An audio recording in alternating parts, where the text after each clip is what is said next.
गुरुर्ब्रह्मा गुरुर्विष्णु गुरुर्देवो महेश्वर गुरु साक्षात् परब्रह्म तस्मै श्री गुरुवे नमः। भागवत भगवान को श्री चरणों में प्रणाम। राधा कृष्ण भगवान को प्रणाम। प्रणाम समस्त 33 करोड़ देवी देवताओं को प्रणाम। प्रणाम अध्यात्म तांत्रिक गुरु प्रणाम। प्रणाम पितृगण प्रणाम।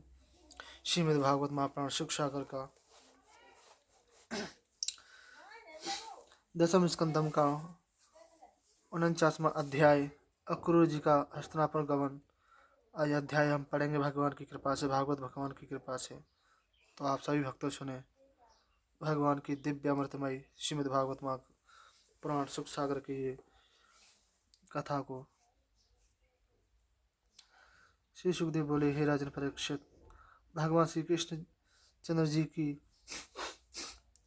आज्ञा पाकर अक्रूर जी हस्तिनापुर को गए। वहां जाकर समस्त बड़े छोटे पूज्य गुरुजन आदि धतराष्ट्र, भीष्म, विदुर जी, द्रोणाचार्य जी, कर्ण, अश्वत्थामा, युधिष्ठिर आदि 5 पांडवों से मिले। उन्होंने मथुरा की कुशलता सबको सुनाई और उन सब की कुशल क्षेम पूछी। तत्पश्चात अक्रूर जी अपनी बहन कुंती के महल में गए। वहां पर कुंती अपने भाई का आगमन सुनकर अति प्रसन्न हुई और अक्रूर का आदर स्वागत करके उनके निकट बैठी।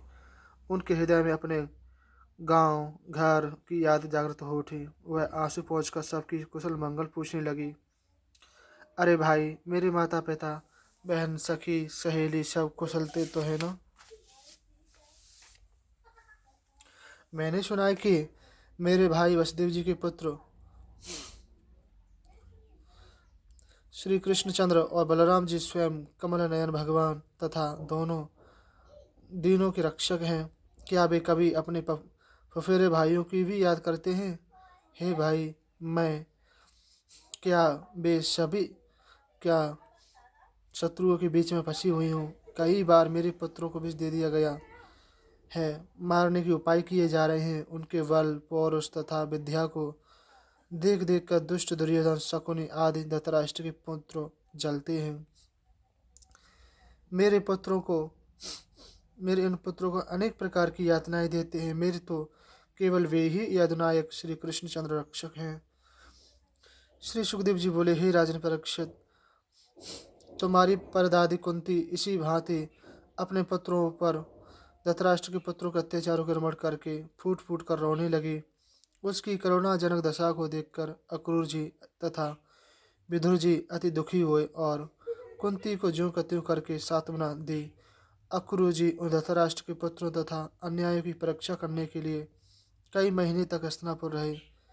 जब वे मथुरा जाने लगे तब उन्होंने धृतराष्ट्र का, हे धृतराष्ट्र जी, आप उज्ज्वल कीर्ति को बढ़ाने वाले कुरुवंशुओं में श्रेष्ठ हैं। पांडवों के परलोक जाने पर आप ही राज्य के सिंहासन के अधिकारी हुए हैं। जब तक पांडव समर्थ नहीं होते तब तक आप ही उनके साथ समान भाव रखते हुए उनका पालन करेंगे। जब वे समर्थ हो जाएंगे तब उनका राज्य वापस कर दीजिए।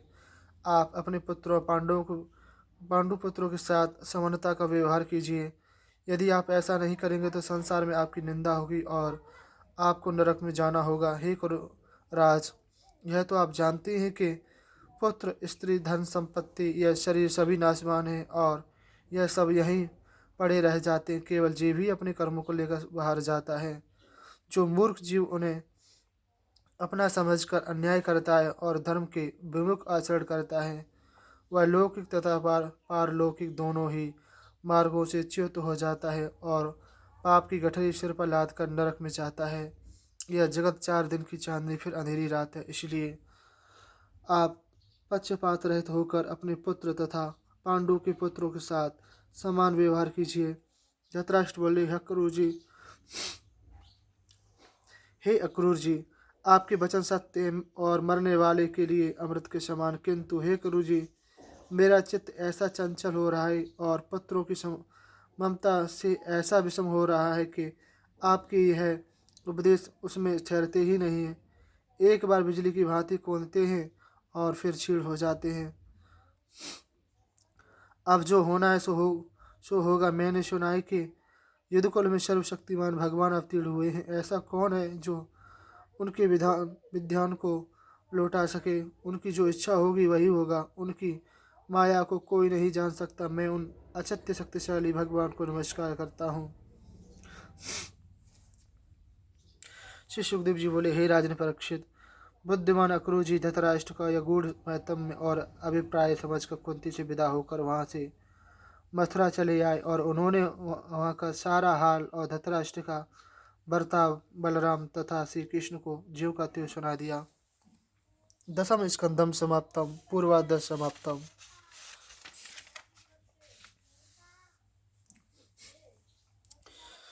श्री गणेशाय नमः। श्री शुकसागरम दशम स्कंदम उत्तरार्ध 50वां जरासंध का मथुरा पर आक्रमण। जरासंध अभिमान बस घेरी मथुरा आए, 17 बार श्री कृष्ण ने दियो धनुज भगाए। बार 18वीं पुनः लड़ियो देते रसियाए। रण छोड़ दास रण छोड़ के रहे द्वारिका जाए। श्री सुखदेव जी बोले, हे राजन परीक्षित, उस कंस की अस्थि और प्राप्ति नाम की 2 पत्नियां थीं जो मगधराज जरासंध की पुत्री थी। अपने पति की मृत्यु से शोकाकुल होकर वे अपने पिता के यहाँ चली गई और उन्होंने अपने विधवा होने की सारी दुखद कहानी उनको सुनाई। जरासंध अपनी पुत्रियों के वैधव्य को सुनकर अति दुखी हुआ और क्रोधातुर होकर उसने यदुवंशियों का नाश का प्रण किया। और उसी समय एक बहुत बड़ी सेना जिसमें हाथी रथ घोड़ा पैदल थे और संख्या में वह 23 अच्छोड़ी थी, लेकर मथुरा पर आक्रमण कर दिया। हे परीक्षित, जब भगवान श्री कृष्णचंद्र ने देखा कि जरासंध की सेना एक अपार समुद्र की भांति उमड़ी मथुरा नगरी को 4 ओर से घेरे हुए है और हमारे नगर निवासी स्वजन संबंधी भयभीत हो रहे हैं, तब उन्होंने पृथ्वी का भार उतारने के लिए विचार किया और अपने स्वरूप का ध्यान किया। वे विचारने लगे कि यह अच्छा ही हुआ कि जरासंध स्वयं उन राक्षस तथा नरपतियों को एकत्रित करके पतंगे की भांति जलने के लिए मेरे निकट आ रहा है। मैं उनका नाश करके पृथ्वी का भार उतारूंगा। मेरी अवतार लेने का यही सही प्रयोजन है कि मैं पृथ्वी का भार हल्का कर सकूं, साधु सज्जनों की रक्षा करने के लिए दुष्टों का संहार करूं। जब धर्म की हानि होती है और अधर्म बढ़ता है, तब तब मैं धर्म की रक्षा के लिए पापियों का संहार करता हूँ। जब वे ऐसा विचार कर ही रहे थे कि उसी समय 2 दिव्य रथ आकाश से सूर्य के सभी दिव्य आयुध चक्र गदा धनुष तरकस वहाँ उपस्थित हुए। दूसरे रथ में हल मूषल बलराम जी के आयुध उपस्थित थे। उन्हें देखकर भगवान श्री कृष्णचंद्र बलराम जी से बोले, हे भाई जी, आप यदुवंशी और रक्षक हैं और समस्त यदुवंशी घोर विपत्ति में फंसे हुए हैं। देखिए, आपका वह दिव्य रथ आयुधों सहित आ पहुँचा है। हम दोनों का अवतार पृथ्वी का भार उतारने के लिए ही हुआ है। अतः इस दुष्ट जरासंध की सेना का संहार करके दुख को दूर कीजिए। इस भांति दिव्य अस्त्रों को धारण कर रथ पर सवार होकर नगर से बाहर निकले। श्री कृष्ण चंद्र जी रथ पर गरुड़ जी की ध्वजा थी और बलराम जी के रथ पर ताल की ध्वजा थी। उन्होंने नगर से बाहर निकलते ही अपना 5 जन निशंक बजाया, जिसकी भयानक ध्वनि से शत्रु के हृदय कांपने लगे।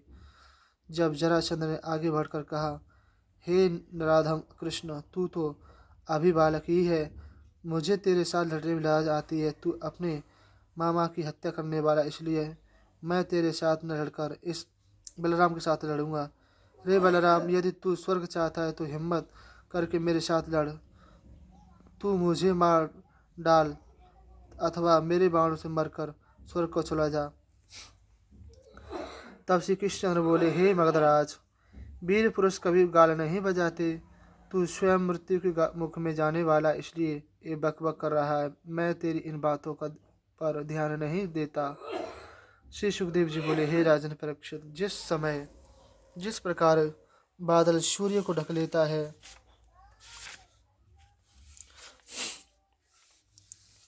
उसी प्रकार जरासंध की सेना ने भगवान श्री कृष्णचंद्र और बलराम उनकी थोड़ी सी सेना को चारों ओर से ढक लिया। मथुरा नगर की स्त्रियां अपनी अपनी जगह अट्टालियों और महलों से चढ़कर देखने लगी कि भगवान श्री कृष्ण चंद्र और बलराम जी शत्रुओं के मध्य में घिरे हुए हैं। तब वे शोकाकुल होकर मूर्छित हो गई। किंतु लोकरंजन भगवान श्री कृष्णचंद्र ने अपने शार्ग धनुष को टंकारा और अपने अक्षय तर्कस से अनगिनत बाण निकालकर निकाल कर शत्रु का संहार करने लगे। उधर बलराम जी ने हल मूसल से बड़े बड़े मत गजराजों और वीरों के मान मर्दन करने लगे।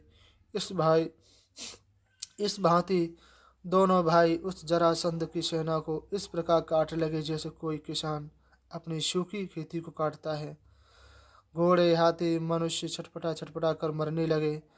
उनके रक्त की नदियां बहने लगी। उनमें मनुष्यों के हाथ मछली के समान, मुंड कछुए के समान, घोड़े ग्राहों के समान, हाथी दीप के समान, धनुष बाण आदि तिनके के समान दिखलाई दे रहे थे। उस रक्त सरिता में बहुमूल्य रत्न कंकड़ों की भांति मालूम पड़ते थे। हे परीक्षित, इस भांति श्री कृष्णचंद्र जी और बलराम जी दोनों भाइयों ने जरासंध की 23 अक्षौणी सेना का नाश कर दिया। तब बलराम जी ने उस जरासंध को बरुड़ पास में बांधकर श्री कृष्णचंद्र जी के चरणों में डाल दिया। किंतु लीला बिहारी भगवान श्री कृष्णचंद्र ने उस जरासंध की उपेक्षा कर उसे इस विचार से छोड़ दिया कि यह फिर इसी भांति सेना लेकर लड़ने के लिए बार बार आएगा और मैं उनका नाश करता रहूंगा। जब जरासंध की सारी सेना मारी गई तब जरासंध अति लज्जित होकर अपने कुछ अनुयायियों के साथ अपनी राजधानी को लौट आया। उसने वन में जाकर तपस्या की करने की ठानी, किंतु उसके साथी राजा लोगों ने उसको समझा बुझा कर फिर मथुरा पर आक्रमण करने की सलाह दी। इसी भांति जरासंध 17 बार 23 अक्षौणी सेना लेकर मथुरा पर चढ़ कर आया, किंतु भगवान श्री कृष्णचंद्र ने उसकी सारी सेना नष्ट कर दी। अब कि उसने 18वीं बार मथुरा पर आक्रमण करने का विचार किया और बड़ी तैयारी के साथ वह अपनी राजधानी से चल दिया। उसी समय नारद जी के द्वारा भेजा हुआ कालियवन अपनी 3 करोड़ मलेच्छ सेना को लेकर मथुरा पर चढ़ आया। वह कालियवन संसार में दुर्जय था। उसके समान वीर संसार में कोई नहीं था। उस कालियवन की यह असमय की चढ़ाई देखकर भगवान श्री कृष्णचंद्र और बलराम जी दोनों विचार करने लगे और कहने लगे, अरे इस समय तो जरासंध और कालियवन दो दो विपत्तियां सामने आ रही हैं। इस समय बलशाली कालियवन ने आज हमें घेर लिया है और कल परसों में जरासंध भी अपने आने वाला है। यदि हम इसके साथ युद्ध करने लग जाएंगे तो वह जरासंध अवश्य हमारे बांधव को मार डालेगा अथवा बंदी बनाकर अपने नगर को ले जाएगा। वह कालियाबन सचमुच बहुत में बड़ा ही बलवान है। इसलिए हमको मथुरा त्याग कर समुद्र के मध्य में एक ऐसा विशाल दुर्ग बनवाना चाहिए जिसमें मनुष्य राक्षसों की तो बात ही क्या, हवा का भी प्रवेश ना हो सके। जब हम अपने नगर निवासियों को उस किले में पहुंचा कर आवेंगे तब इस कालियाबन का संहार करेंगे। बलराम जी के साथ इस प्रकार सलाह करके उन्होंने विश्वकर्मा का स्मरण किया। विश्वकर्मा उसी क्षण हाथ जोड़कर सिर नवाए उपस्थित हुआ। तब भगवान विश्वकर्मा को द्वार कपड़े बचाने और वहां पर रात्रि में समस्त मथुरा नगर निवासियों को सोते हुए ले जाने की आज्ञा थी। विश्वकर्मा ने उन्हीं के अनुसार अति सुंदर नगर बनाया, जिसमें सुंदर सुंदर उद्यान, अट्टालिकाएं, देव मंदिर, दिव्य भवन, ऊंचे ऊंचे द्वार, गलियां, सड़कों आदि का ठीक ठीक निर्माण किया। वहां पर इंद्र ने अपना पारिजात वृक्ष तथा सुधर्मा सभा को भी भेज दिया। वह सभा ऐसी दिव्य थी कि उसमें बैठने वालों का भूख प्यास तथा अधर्म नहीं छूता था। भगवान श्री कृष्णचंद्र और बलराम के लिए अलग अलग दिव्य भवनों का निर्माण किया गया। वरुण ने श्याम वर्ण घोड़े, कुबेर ने 8 निधियां तथा अन्य लोग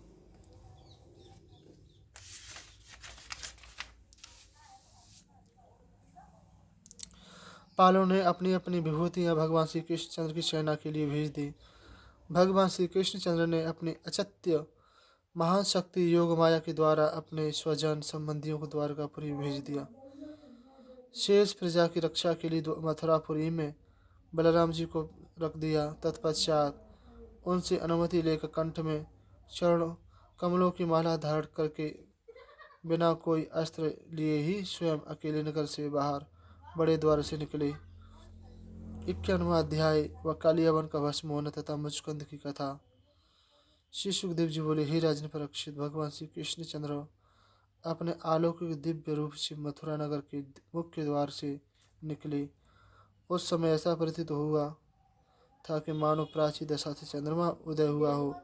शरीर पर रेशमी पीताम्बर वक्षस्थल पर शिवस्त्र का चिन्ह, गले में कौस्तुभ मणि तथा कानों में कुंडल झिलमिला रहे थे।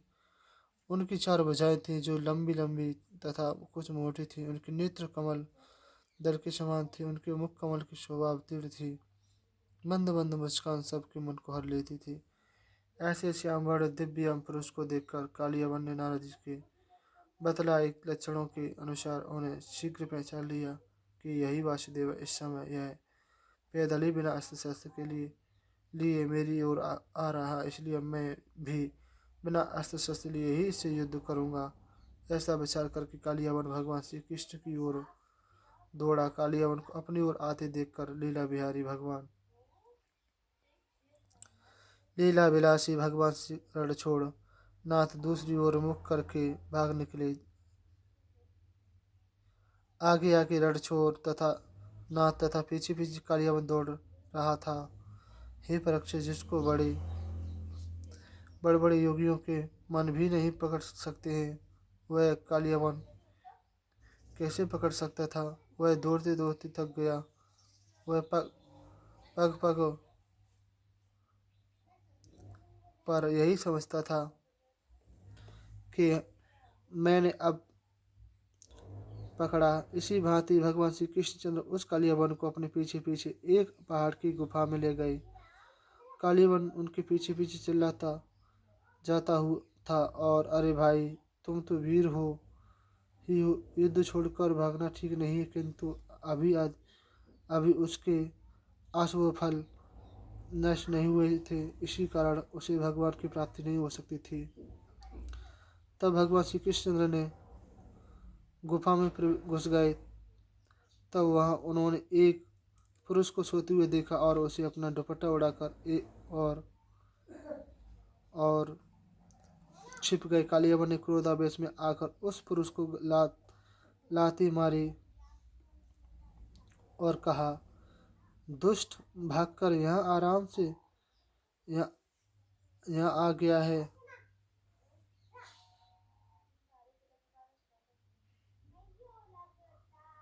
यहाँ आकर सोया है। हे परीक्षित, उस मूर्ख कालियावन ने उसी को भगवान श्री कृष्णचंद्र समझा। वह पुरुष जो कहती हूँ लात की चोट से हड़बड़ा कर उठा तो उसकी दृष्टि कालियावन पर पड़ी। उसकी दृष्टि पड़ती कालियावन तत्काल भस्म हो गया। हे राजा परीक्षित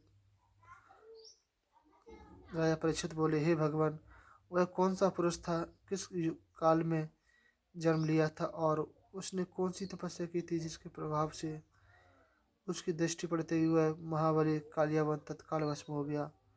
श्री सुखदेव बोले, हे राजन परीक्षित, कौशिक वंश के महाराज यमुनासु के पुत्र मानधाता के पुत्र राजा मुचकुंद थे। वे भगवान के परम भक्त, सत्य प्रतिज्ञ और महान पुरुष थे। एक समय जब इंद्रादि देवता असुरों ने अधिक सताए जाने पर वह काल तक उनकी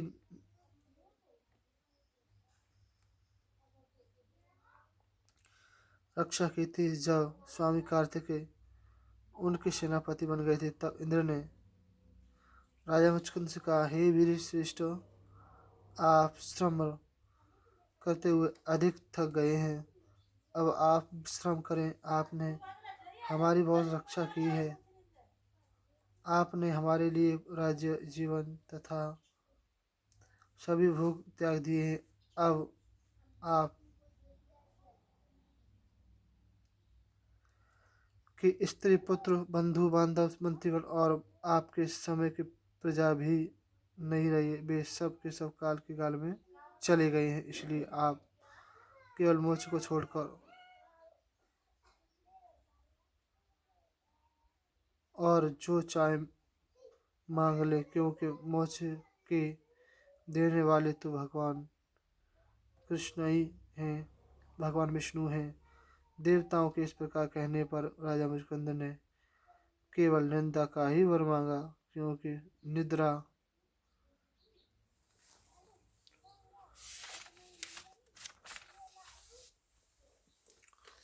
निद्रा के कारण उनकी समस्त इंद्रियां शिथिल हो गई थी। तब देवराज ने उन्हें निद्रा का वर देकर कहा, जो मूर्ख तुम्हारी निद्रा के बीच में तुम्हें जगा देगा, उस पर तुम्हारी दृष्टि पड़ते ही वह तत्काल भस्म हो जाएगा। हे परीक्षक, कालिया मन के भस्म हो जाने पर भगवान श्री कृष्णचंद्र ने परम यशस्वी राजा मुचकुंद को अपने शिव विग्रह के दर्शन कराए। भगवान के उस दिव्य तथा अलौकिक चतुर्भुज स्वरूप को देखकर मुचकुंद अति आश्चर्य में हुआ। राजा मुचकुंद पूछने लगे, हे दिव्य ज्योति स्वरूप, आप कौन हैं और कमल के समान आपकी ये कोमल चरण इस कमल कंटकमय गुफा में किस प्रयोजन से पधारे हैं? आपके तेज से यह गुफा जगमगा रही है। आप सूर्य हैं, चंद्रमा हैं, इंद्र हैं, अथवा ब्रह्मा विष्णु और महेश में कौन कौन है आप कौन हैं? मुझे अपने जन्म कर्म का गोत्र अवश्य बतलाने की कृपा कीजिए। हे पुरुषोत्तम, मैं इक्ष्वाकु महाराज मानधाता का पुत्र मुचकुंद हूँ। बहुत दिनों तक जगने के कारण मैं यहाँ सो रहा था, मुझे न जाने किसने जगा दिया। हे महाबाहु, आपके दर्शन प्राप्त करके तो मैं सनात हो गया हूँ। मैं आपकी ओर अधिक समय तक देख भी नहीं सकता हूँ। हे परीक्षित, जब राजा मुचकुंद ने इस प्रकार उनसे पूछा, तब मेघ के समान गंभीर वाणी में भगवान श्री कृष्णचंद्र ने इस प्रकार कहा, हे प्रिय मुचकुंद, मेरे नाम, कर्म तथा जन्म असंख्य हैं। उनकी गिनती मैं तुम्हें नहीं बता सकता। पृथ्वी की कण, आकाश के तारे, शरीर के रोम गिने जा सकते, किंतु मेरे जन्म, कर्म तथा नाम नहीं गिने जा सकते। हे राजन, सनक सनंदन आदि परम ऋषि मेरे त्रिकाल सिद्ध जन्म तथा कर्मों का वर्णन किया करते, किंतु फिर भी वे उनका पार नहीं पार पा सकते हैं। हे मुचकुंद, ऐसा न होने पर भी मैं तुम्हें अपने इस जन्म के नाम तथा कर्म बतलाता हूँ। मैंने पृथ्वी का भार उतारने के लिए यदुवंश में वसुदेव जी के यहाँ अवतार लिया है, इसलिए मेरा नाम वासुदेव है। मैंने अब तक कंस, प्रलंब आदि अनेकों असुरों का संहार किया है और इस कालियावन को भी मेरी प्रेरणा से ही तुमने नष्ट कर दिया है। तुमने पहले मेरी अति तपस्या की थी। मैं भक्त वत्सल हूँ, इसलिए तुम्हारी जो इच्छा हो वह मुझसे वर मांगो। जो भक्त मेरी शरण में आ जाता है, फिर उसके लिए कोई भी वस्तु अलभ्य नहीं रहती है। श्री सुखदेव बोले, हे राजन परीक्षित, जब भगवान श्री कृष्णचंद्र ने राजा मुचकुंद को इस प्रकार परिचय दिया, तब उसे वृद्ध गर्गाचार्य की बातें स्मरण हो आई और राजा मुचकुंद ने जान लिया कि ये स्वयं भगवान हैं। तब राजा मुचकुंद ने उनकी स्तुति की और उनके चरणों में प्रणाम किया और उसने कहा कि मुझे आपके चरणों की सेवा के अतिरिक्त और कोई वर नहीं चाहिए। तब भगवान श्री कृष्णचंद्र बोले, हे राजन, तुम्हारी बुद्धि निश्चय ही बड़ी पवित्र उच्च कोटि की है। तुम मेरे परम भक्त हो। मेरे भक्त वर प्राप्त का कोई लोभ नहीं करते हैं। मैं तुम्हें वर देने का प्रबंध दिया था, यह तुम्हारी परीक्षा ही थी। मैंने अनन्य भक्त कामनाओं से रहित होकर मेरे चरणों में आते हैं, उनका मन फिर किसी मेरे विषय में नहीं फंसता है। इसलिए तुम अपने समस्त मनोभावों और मन को मुझे सौंपकर इच्छा अनुसार पृथ्वी पर विचरो।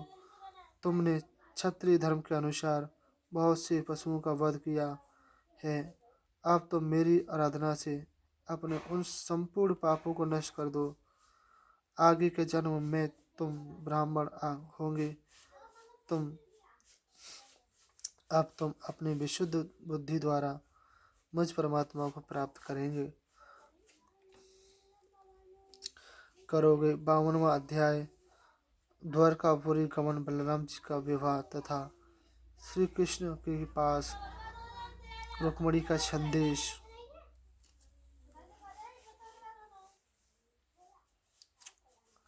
दोहा। कालियावन को मार कर जीते बहुधन धाम। रेवत की कन्या बरी महाबली बलराम। विदर्भ राज्य की सुता अति रूपवान गुण खान। वर्ण चाहत श्री कृष्ण को मन में लीनी ठान।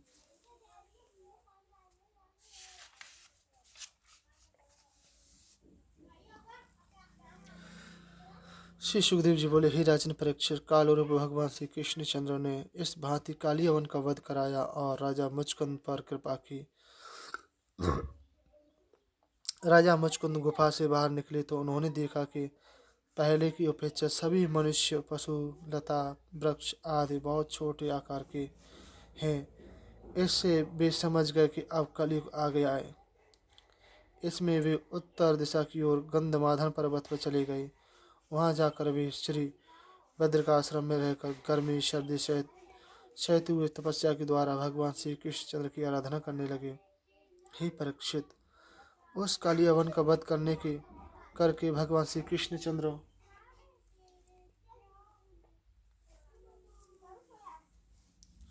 मथुरा लौट आए और उस कालियावन की सेना का संहार कर डाला। उसका सारा धन छीन कर द्वारका चलने के लिए बेलों तथा छगनों पर लादवा दिया। उसी समय 18वीं व 23 अक्षौड़ी सेना लेकर मगधराज जरासंध वहाँ पर फिर आधम का।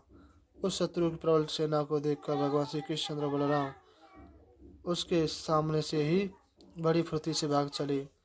हे परीक्षित, उन्हें उस जरासंध की से तनिक भी भय नहीं था, किंतु वे लीला विलासी भगवान मनुष्य सी लीला कर रहे थे। जिस प्रकार कोई नाटक करता है, उसी भांति भी भय का प्रदर्शन करते हुए सबका सब धन वहीं छोड़कर कोसों तक पैदल ही भागे।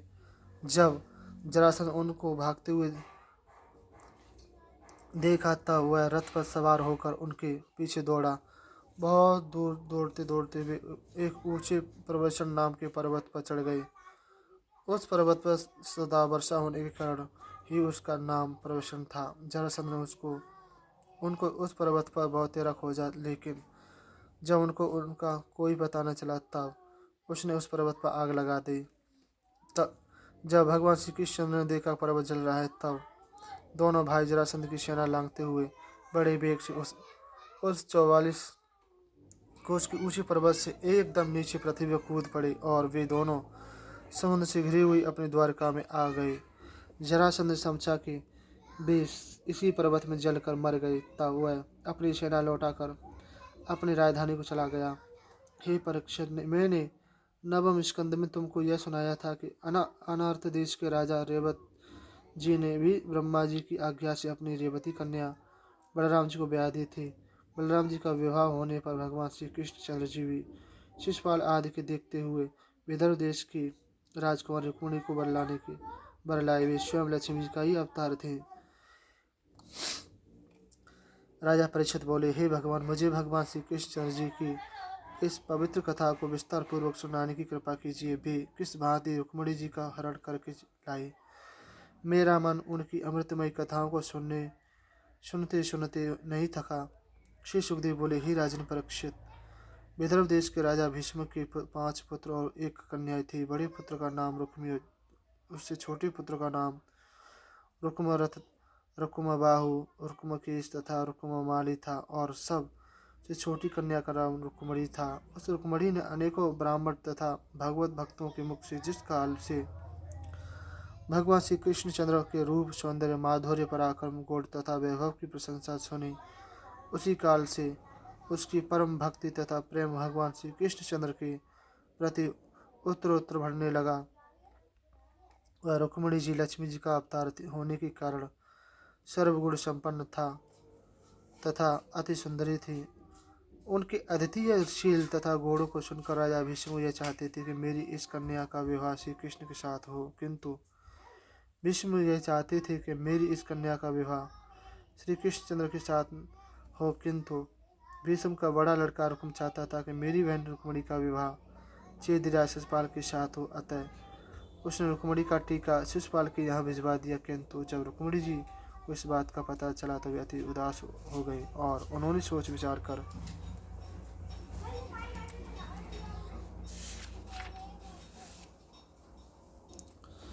एक विश्वास पात्र ब्राह्मण को बुलाया श्री कृष्ण के पास द्वारका भेज दिया।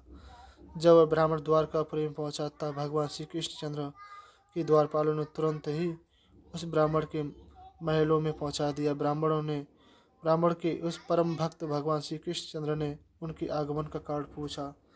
तब वह ब्राह्मण प्रसन्न होकर रुक्मिणी जी के संदेश कहने लगा।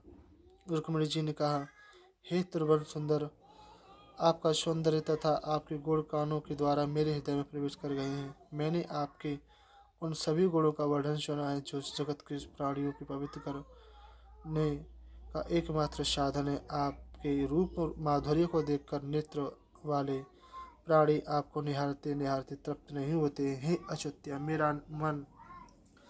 मेरा प्रेम आप ही में लगा हुआ है। मैंने आपके लिए लोक लाज भी त्याग दी है। हे श्याम सुंदर, आप कुलशील, स्वभाव, सौंदर्य, विद्या, अवस्था, धन, धाम आदि सभी में अद्वितीय हैं। आपकी समानता करने वाला इस संसार में कोई भी जीव नहीं है। ऐसी कौन सी कुलवती कन्या होगी जो आपको अपना पति न बनाना चाहेगी। इस कारण हे प्रियतम, मैंने आपको पति रूप में ग्रहण किया है। आप अंतर्यामी, मेरे हृदय की बात जानने वाले हैं। आप यहाँ पधार कर मेरा पाणी ग्रहण कीजिए। मैं आपके चरणों में आत्मसमर्पण कर चुकी हूँ। हे शरणागत वत्सल, मुझे भय के कहीं शिशुपाल मेरे पवित्र अंग को स्पर्श न कर जावे। यदि मैंने कोई भी पुण्य किया है तो आप मुझ पर अवश्य प्रसन्न होगी। जिस दिन मेरा विवाह होने वाला हो उसके एक दिन पहले मेरे नगर में आप पधारें और अपने बल, शक्ति तथा सेना के द्वारा शिशुपाल और जरासंध को पराजित करके बल पूर्वक मुझे हरण कर मेरा पाणी ग्रहण कीजिए। और यदि आप यह विचार करें कि तुम तो महलों के अंदर पहरे में रहती हो तो तुम्हारे भाई बंधुओं का नाश किए बिना किस प्रकार तुम्हारा हरण कर सकता हूँ, तो इसका उपाय यह है कि मैं विवाह के एक दिन पहले कुल देवी की पूजा के लिए अपनी वाटिका में नगर से बाहर आऊँगी। वहाँ पर गिरिजा देवी की पूजा दुल्हन को करनी पड़ती है। उस समय आप मुझे बड़ी सुगमता से प्राप्त कर सकते हैं। ब्राह्मण देवता ने कहा, हे भगवान, रुक्मिणी जी का यह अत्यंत गोपनीय शुभ संदेश है। इसी के लिए मैं यहाँ आया हूँ। इसके विषय में जैसा आपको कार्यक्रम बनाना हो वैसा आप तुरंत विचार कर लीजिए। 53वां अध्याय, रुक्मिणी जी का हरण करना।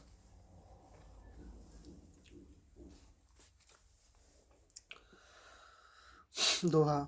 हरि रुक्मणी आए कर श्री कृष्ण सुखधाम, असुर सभी देखत रहे लीने रथ में वाम।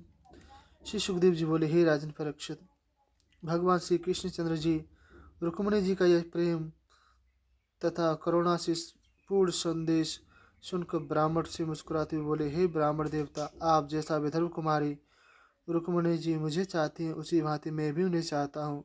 यह मैं जानता हूँ कि उनके माता पिता मुझे ही रुक्मिणी देना चाहते, किंतु उनका बड़ा भाई रुक मुझसे शत्रुता रखने के कारण उन्हें ऐसा करने पर रोक रहा है। मैं अवश्य राजकुमारी रुक्मिणी को ब्याह कर लाऊंगा।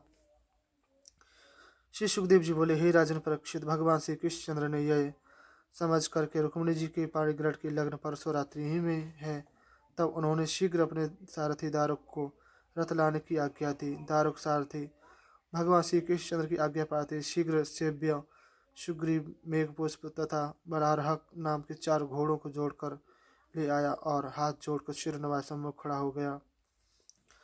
भगवान श्री कृष्णचंद्र ने पहले उस ब्राह्मण को रथ पर चढ़ाया, फिर आप रथ पर चढ़े और विदर्भ देश की ओर चल दिए। मार्ग में उन्हें अति सुंदर सुंदर शकुन हुए। चलते चलते संध्या तक कुंडलपुर राजा भीष्मक के नगर में पहुंच गए। वहां पर रुक्मिणी जी के विवाह की तैयारियां बड़ी धूमधाम से चल रही थी।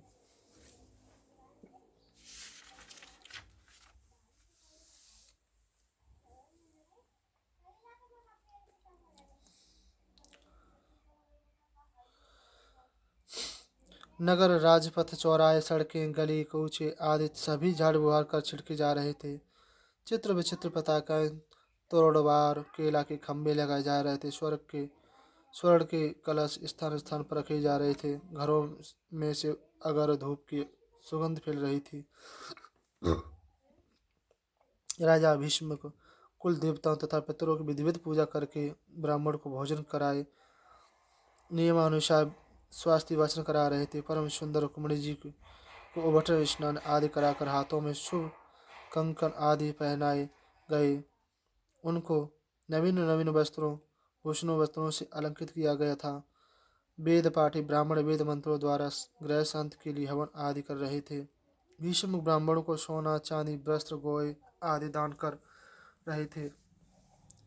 जिस भांति कुंडलपुर में कन्या के विवाह की समस्त कार्यवाही हो रही थी, उसी भांति चेदराज धर्मघोष ने भी अपने पुत्र शिशुपाल के विवाह की तैयारी की। वहां पर विवाह संबंधी सभी मंगल कृत्य किए जाने लगे। तत्पश्चात राजा धर्मघोष जरासंध आदि अपने साथी राजाओं को लेकर हाथी घोड़े रथ पैदल की चतुरंगिनी सेना के साथ कुंडल पर पहुंचे। विदर्भ राज भीष्म ने अगमानी लेकर बारात को बड़े स्वागत सत्कार के साथ जनमानसों में ठहरा दिया। उस बारात में शाल्व जरासंध दंतवक्र विदुरथ पौंड्रक आदि सहस्त्रों नरपति सम्मिलित हो थे। वे सब के सब भगवान श्री कृष्णचंद्र और बलराम जी के विरोधी और महाबली थे। उन्हें रुक्मिणी जी का हरण का पहले से ही पता लग गया था। इसी कारण वे सभी राजा लोग अपनी पूरी सेना लेकर बड़ी तैयारी के साथ वहां आए। हे परीक्षित, उन विपक्षी राजाओं की इस पूरी तैयारी का पता बलराम जी को भी लग गया था। तब उन्होंने यह देखा कि श्री कृष्णचंद्र अकेले ही कुंडलपुर राजकुमारी का हरण करने गए हैं। तब उन्हें युद्ध की आशंका हुई।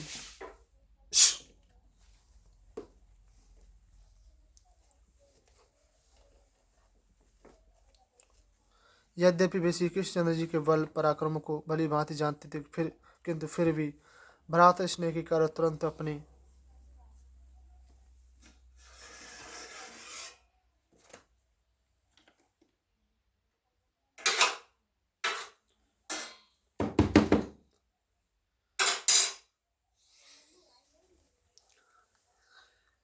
विशाल चतुरंगिनी सेना लेकर कुंडलपुर को चल दिए। हे परीक्षित, उधर रुक्मिणी जी भगवान श्री कृष्णचंद्र के शुभ आगमन की प्रतीक्षा में अति विचलित मन मलिन तन छीन बैठी हुई थी। उन्हें यह विवाह संबंधी उत्सव कुछ भी अच्छे नहीं लग रहे थे। उन्होंने खान पान सभी त्याग दिया था। वे और सोचने लगी, अरे अभी वह ब्राह्मण लौटकर नहीं आया, न जाने मुझे अभागिनी की प्रार्थना भगवान अस्वीकार कर दी। अब तो विवाह में केवल एक रात ही शेष रह गई। मैंने तो सुना है कि वे भक्त वत्सल तथा शरणागत वत्सल है। जब उनके चरणों में मेरी सच्ची भक्ति तथा प्रेम है तो अवश्य भी मेरी रक्षा के लिए फिर आवेंगे। हे गिरिराज कुमारी, मैंने तुम्हारी बहुत सेवा की है, तुम प्रसन्न होकर मेरी अभिलाषा पूर्ण करो। हे परीक्षित, रुक्मिणी जी अपने महलों में बैठी बैठी इसी उधेड़ वन में थी और उन्हीं भगवान श्री कृष्णचंद्र के प्रेम में नेत्र बंद करके आंसू बहा रही थी। किंतु अभी उन्हें निराशा नहीं हुई थी। उनकी बाई जांग, भुजा तथा नेत्र फड़क रहे थे, मानो वे शीघ्र प्रियतम के शुभ आगमन का संदेश दे रहे हों। उसी क्षण वहां पर ब्राह्मण देवता आए। रुक्मिणी जी उस ब्राह्मण को देखकर प्रसन्न हुई। ब्राह्मण के प्रसन्न को देखकर भी समझ गई कि भगवान श्री कृष्णचंद्र आ गए हैं। फिर भी उन्होंने ब्राह्मण देवता से अपने प्रियतम के विषय में पूछा। तब ब्राह्मणों ने भगवान श्री कृष्ण जी की भूरी भूरी प्रशंसा करते हुए उनके आगमन का शुभ संदेश सुनाया। ब्राह्मण के ऐसे प्रिय वचन सुनकर उस देवी ने उनके चरणों में नमस्कार किया, अर्थात उसको संसार की समस्त लक्ष्मी सौंप दी। जब राजा भीष्म ने सुना कि भगवान श्री कृष्ण तथा बलराम जी मेरी कन्या का विवाह उत्सव देखने के लिए यहाँ पधारे हैं, तब राजा भीष्म को बड़े आदर सत्कार के साथ गाजे बाजे से पूजा की सामग्री लेकर उनकी अगवानी की और मधुपर्क आदि से उनकी पूजा करके उन्हें भेंट दी। हे परीक्षित, भीष्म जी बड़े बुद्धिमान तथा भगवत भक्त थे।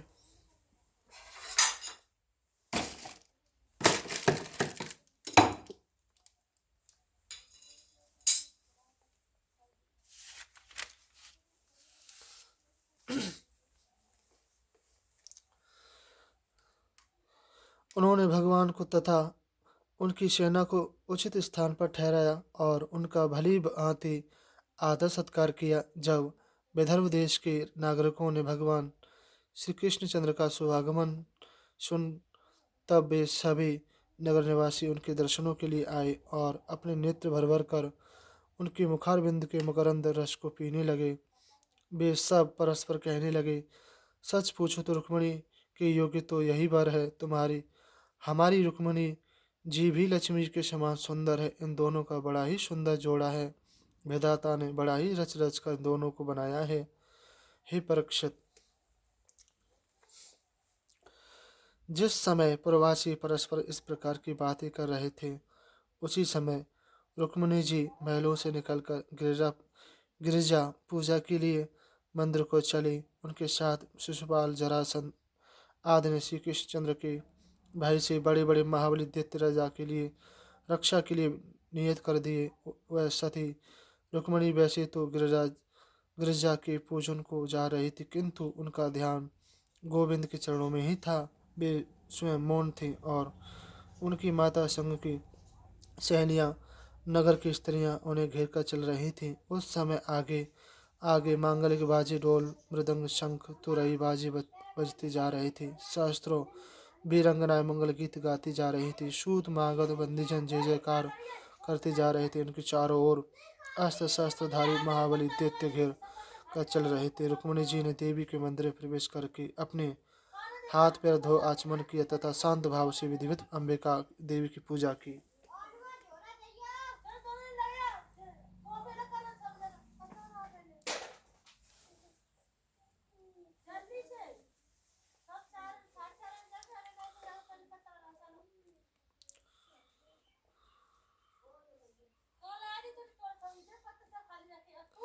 अपने हाथ में धो आचमन किया तो शांत भाव से विधि पूर्वक अंबिका देवी की पूजा की और उन्होंने भगवान शंकर तथा वरदायिनी उनकी अर्धांगिनी भवानी को प्रणाम किया और यह वर मांगा कि हे माता, मुझे आशीर्वाद दीजिए कि मेरी अभिलाषा पूर्ण हो और मेरे पति भगवान श्री कृष्णचंद्र हों। तत्पश्चात उन्होंने सुहागन ब्रह्मणियों की पूजा की और अपना मौन व्रत तोड़ अपना कर कमल एक शैला के कंधे पर रखकर मंदिर से बाहर निकली।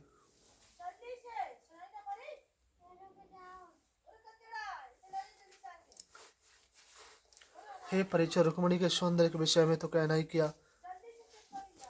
क्योंकि वे स्वयं लक्ष्मी का अवतार थी। उनकी माया भी भगवान की माया के समान सबको मोहित करने वाली थी। उनका कटिभाग अति सुंदर और सिंह काटे भाग को भी लजाने वाला था।